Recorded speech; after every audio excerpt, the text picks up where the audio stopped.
బట్టతల ఇప్పుడు సమస్యే కాదు, ఎటువంటి నొప్పి లేకుండా శ్రీరూప్ కాస్మెటిక్ క్లినిక్ లో హెయిర్ ట్రాన్స్ప్లాంటేషన్. తిరుమల దేవస్థాన ప్రధాన అర్చకులు మనందరికీ సుపరిచితులు రమణ దీక్షితులు గారు ప్రస్తుతం మనతో ఉన్నారు. మాట్లాడేద్దాం. నమస్కారం గురుగారు. నమస్కారం.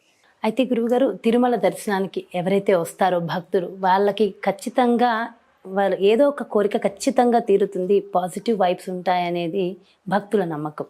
అయితే దీనికి గల కారణం అక్కడ ఉన్నటువంటి శ్రీచక్ర మహత్యం అని అనుకోవాలంటారా, స్వామివారి మహత్యం అని అనుకోవాలంటారా?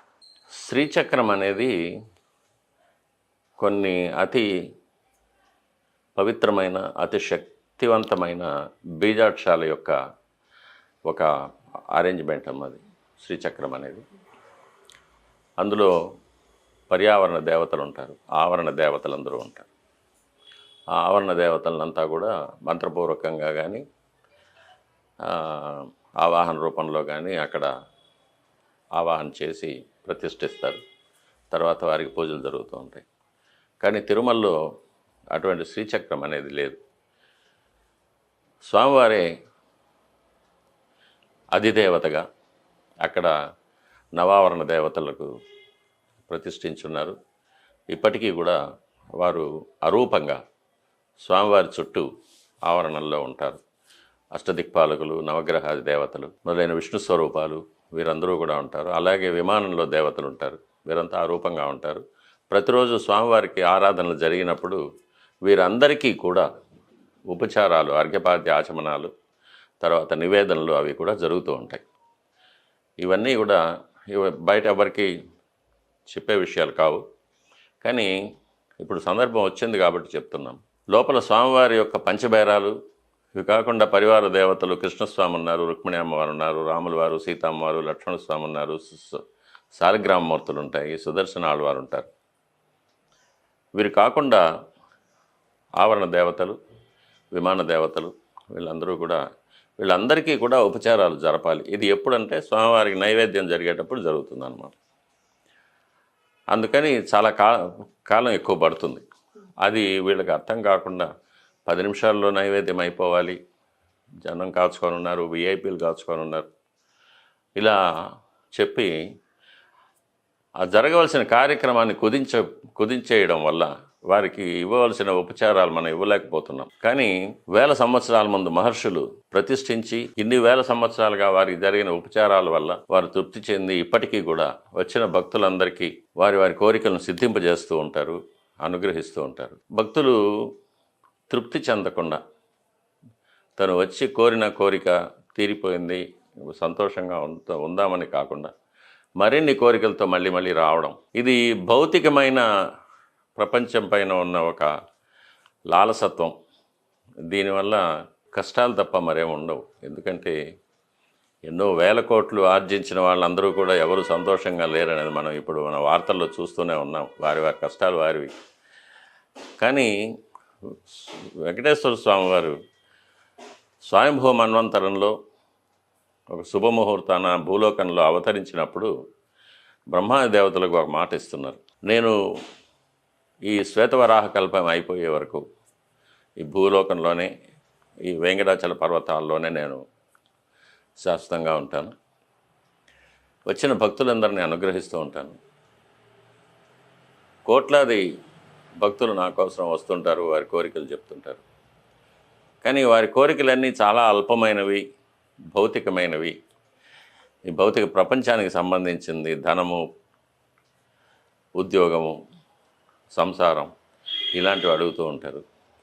అవన్నీ కూడా వాళ్ళకు ఇచ్చేసి వాళ్ళను పంపించేస్తూ ఉంటాను, వాళ్ళని ఉంచుకోను. కానీ కోట్లాదిలో ఒక భక్తుడు వస్తాడు, వాడు నాకు నువ్వే కావాలంటాడు. ఇంకేం వద్దు, నాకు నువ్వు కావాలి చాలు అంటాడు. అటువంటి భక్తుడిని నేను నా పాదాల దగ్గర ఉంచుకొని జీవితాంతం అతన్ని కాపాడి చివరిగా అతన్ని నాలో చేర్చుకుంటాను. అది కాకుండా ఇక్కడ ఈ దేవాలయం అనే పేరులో నేను ఒక భ్రాంతిని కలుగజేస్తాను, ఒక భ్రమను కలుగజేస్తాను. It is an illusion. వచ్చిన భక్తులు ఇదే భగవంతుడు అనుకొని ప్రార్థిస్తూ ఉంటారు, కోరికలు కోరుతూ ఉంటారు, వెళ్ళిపోతూ ఉంటారు. కానీ నన్ను కావాలనుకున్న భక్తుడు వచ్చి తను ఈ భ్రమను దాటి చూడగలడు. అతనికి అటువంటి శక్తి ఇస్తాను నేను. నేను వైకుంఠంలో ఎలాగా శ్రీదేవి భూదేవి నీలాదేవితోనూ సుదర్శన పాంచజన్యాది పంచాయుధాలతోనూ నిత్యసూరులనే సప్త ఋషులు విశ్వక్సేనులు విఖనసులు వీరందరితోనూ నేను ఎలా కొలువై వైకుంఠంలో క్షీరసముద్రంలో ఉంటానో అదే వైభవంలో నేను ఎప్పుడూ ఇక్కడే ఉంటాను. కానీ అటువంటి భక్తుడు మాత్రమే నన్ను ఈ భ్రమను మీరి నన్ను చూడగలడు. నేను అతనికి ఆ దర్శనం ఇస్తాను. ఎవరైనా సరే ఈ భౌతికమైన ఈ భ్రమను వీడి నన్ను చూడాలనుకుంటే చూడవచ్చు. అయితే ఇది కలియుగ మాయ కదా గురువు గారు, కలియుగం కదా, ఆ మాయ అంతా మాయే. సో నిజంగా అలా స్వామి నువ్వే కావాలనే భక్తులు ఉంటారా? కోటికో నూటికో ఒకళ్ళన్నా? మహర్షులు ఎంతోమంది తపోధనులు, మహర్షులు, యోగులు, సిద్ధపురుషులు అంతా ఇక్కడే ఉన్నారమ్మా, ఇక్కడ ఉన్నారు సిద్ధపురుషులు. వాళ్ళందరూ కూడా ఈ పునర్జన్మ చక్రం నుంచి బయటపడిన వారు, పునర్జన్మ రాహిత్యం పొంది శాశ్వతమైన దివ్య దేహాలు పొందినవారు. వారు ప్రతిరోజు స్వామివారిని సేవించుకుంటూ ఉన్నారు, ఇక్కడే ఉన్నారు. అయితే స్వామివారు ఒకనొక టైంలో మాట్లాడేవారని, ప్రత్యక్షంగా అన్ని విషయాలు చెప్పేవారని, పలానా భక్తులు వస్తున్నారు చూడమని అనేవారని అంటారు. ఇప్పటికీ మాట్లాడతారు. మీరు మాట్లాడిన సందర్భాలు ఉన్నాయి గురువు గారు? మాతో ఒక్క 2 విషయాలు షేర్ చేసుకోరా? పుట్టిన బిడ్డ తల్లితో ఎలా కమ్యూనికేట్ అవుతుంది? మాటలు అక్కర్లేదు, భాష అక్కర్లేదు, వ్యాకరణం అక్కర్లేదు, శబ్దం అక్కర్లేదు. స్వామివారితో మాట్లాడడానికి ఇవన్నీ ఏం అక్కర్లేదమ్మా.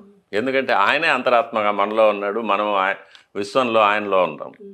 కాబట్టి మనం ఆయనలో ఒక భాగం, ఆయన మనలో ఒక భాగం.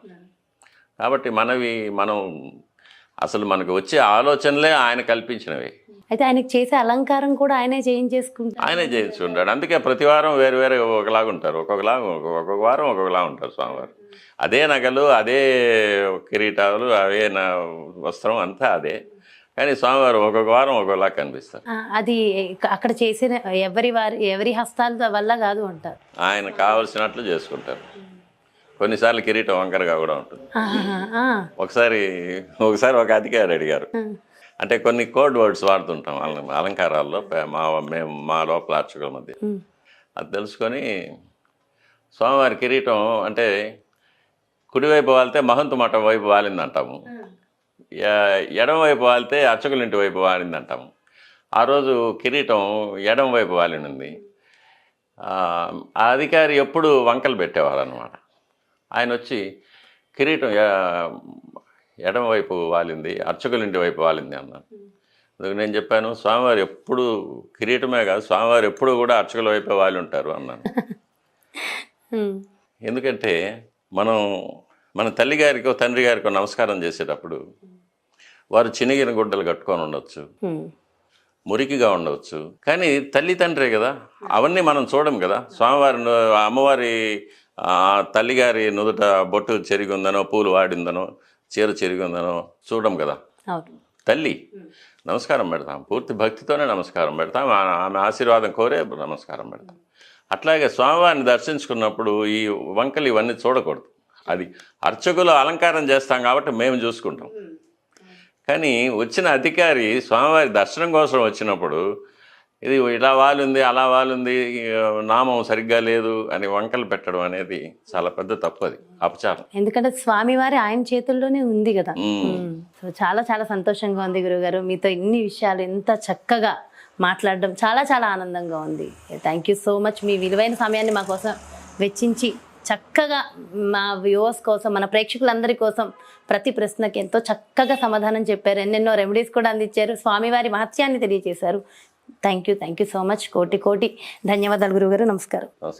చూసారు కదండి, నిజంగా చాలా చాలా సంతోషంగా ఉంది. ఈరోజు మన రమణ్ దీక్షితులు గురువు గారితో చక్కగా స్వామివారికి సంబంధించిన ఎన్నో విషయ పరిజ్ఞానాన్ని తెలుసుకున్నాము.